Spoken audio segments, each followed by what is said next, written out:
warahmatullahi wabarakatuh. Shalom, namo buddhaya, salam kebajikan, dan salam harmoni.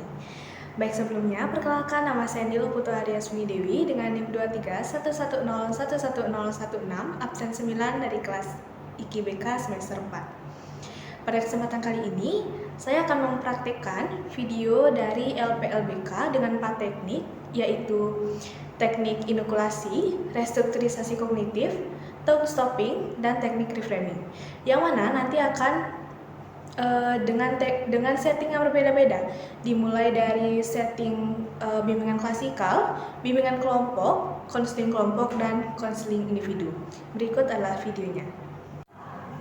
Baik, sebelum melanjutkan ke praktiknya, di sini saya akan menjelaskan sedikit tentang kejenuhan belajar serta indikator-indikatornya. Nah, di mana kejenuhan belajar ini adalah kondisi psikologis di mana siswa merasa lelah secara mental akibat rutinitas belajar yang sangat monoton dan tekanan akademik atau kurangnya motivasi. Kemudian, menurut KBBI, jenuh adalah sudah tidak tertarik lagi karena terlalu sering atau terlalu lama melakukan hal yang sama dan mengakibatkan bosan. Dan kemudian, belajar dalam KBBI adalah sebuah usaha untuk memperoleh pengetahuan atau keterampilan melalui pengalaman, latihan, dan pengajaran.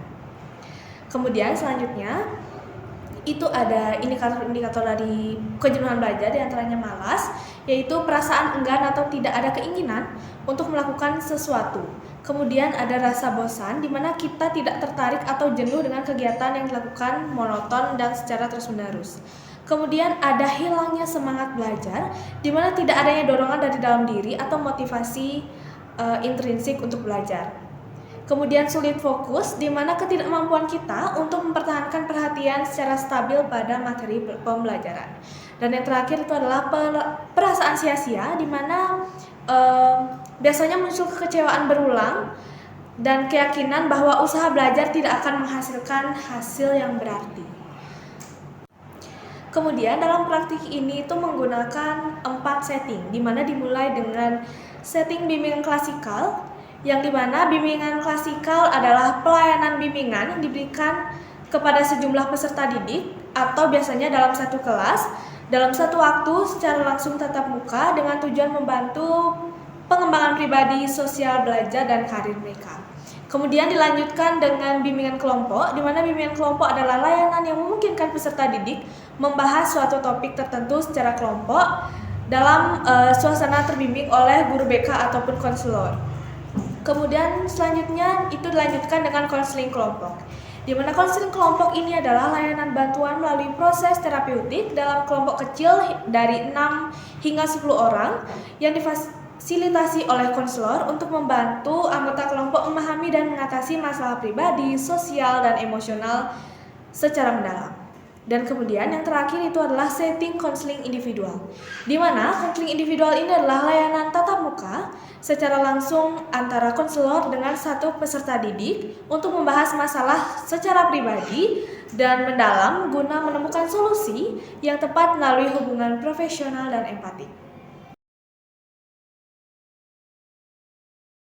Baik, selamat pagi anak-anak. Selamat pagi, Bu. Baiklah, jadi pada pertemuan kali ini kita akan belajar beberapa materi. Nah, tapi sebelum itu, mari kita berdoa terlebih dahulu. Siapa yang akan memimpin doa? Saya, Ibu. Baik, silakan Dewi. Baik, sebelum pembacaan doa, saya buka dengan salam terlebih dahulu. Om Swastiastu, Assalamualaikum warahmatullahi wabarakatuh. Shalom, namo buddhaya, salam sejahtera bagi kita semua, dan salam harmoni. Salam harmoni. Baik, saya akan membacakan doa sebelum melakukan kegiatan belajar. Ya Tuhan, bukakanlah pintu ilmu untukku, mudahkanlah jalanku dalam menuntut ilmu, jauhkanlah aku dari rasa malas dan kebingungan, berikanlah aku kecerdasan, kesabaran, dan kemudahan dalam belajar. Amin. Baik, terima kasih Dewi. Terima kasih karena sudah hadir hari ini. Dalam sesi hari ini kita akan membahas tentang mengubah pola pikir negatif saat jenuh belajar dengan teknik restrukturisasi kognitif. Apakah ada yang pernah dengar teknik ini? Belum, Bu, tapi kayaknya ada hubungannya ya sama cara berpikir. Tepat sekali Rosa, restrukturisasi kognitif itu adalah teknik untuk mengidentifikasi pikiran negatif yang sering muncul, lalu kita ubah menjadi pikiran yang lebih positif dan logis. Tujuannya itu agar kita lebih semangat dan tenang saat belajar. Nah sekarang, ayo kita coba sama-sama. Coba pikirkan satu kalimat negatif yang biasanya muncul saat kalian sudah mulai jenuh atau malas saat belajar. Saya Bu, Ya, Wiwin? saya sering mikir ngapain belajar, toh nilainya nanti bakal jelek terus. Itu contoh yang sangat bagus untuk kita ubah. Sekarang kita lakukan restrukturisasi kognitif. Wiwin, menurut kamu apakah pikiran itu 100% benar? Kalau dipikir-pikir sih enggak juga Bu. Pernah juga saya dapat nilai bagus waktu saya belajar serius. Oke. Nah, itu berarti kamu punya bukti bahwa belajar bisa berdampak baik bagi kita. Nah, sekarang kita ubah kalimatnya yang tadi itu jadi versi yang lebih rasional.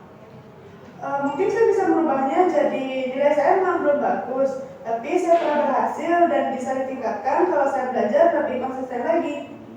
Bagus sekali Wiwin, itulah restrukturisasi kognitif. Kamu mengubah pikiran negatif jadi lebih realistis dan membangun. Siapa yang mau mencoba lagi? Saya Bu. Oke Depi. Saya itu suka mikir, saya nggak sepintar teman-teman lain, jadi saya cepat capek deh. Itu perasaan yang sangat wajar dirasakan Depi. Kalau kamu kita restrukturisasikan itu kira-kira bisa jadi kalimat seperti apa ya? Meskipun saya butuh waktu lebih lama, saya tetap bisa memahami materi kalau saya konsisten dan meminta bantuan. Seperti itu Bu. Oke, bagus sekali Depi. Kamu tidak membandingkan diri, tapi fokus pada proses penguatan diri sendiri. Tepuk tangan untuk Depi ya teman-teman. Oke, hari ini kalian sudah sangat luar biasa. Kita belajar banyak hal tentang mengubah pola pikir negatif. Minggu depan, Ibu ingin kalian catat 1 sampai dengan 2 pikiran negatif yang muncul, lalu kita coba ubah dengan cara ini. Kita akan bahas di pertemuan berikutnya. Bu, ternyata kalau cara pikirnya diubah rasanya lebih ringan ya Bu? Betul sekali Rosa, pikiran kita punya kekuatan besar. Jadi mari kita terus latih sampai ketemu minggu depan ya. Iya Ibu, terima kasih. Terima kasih Bu.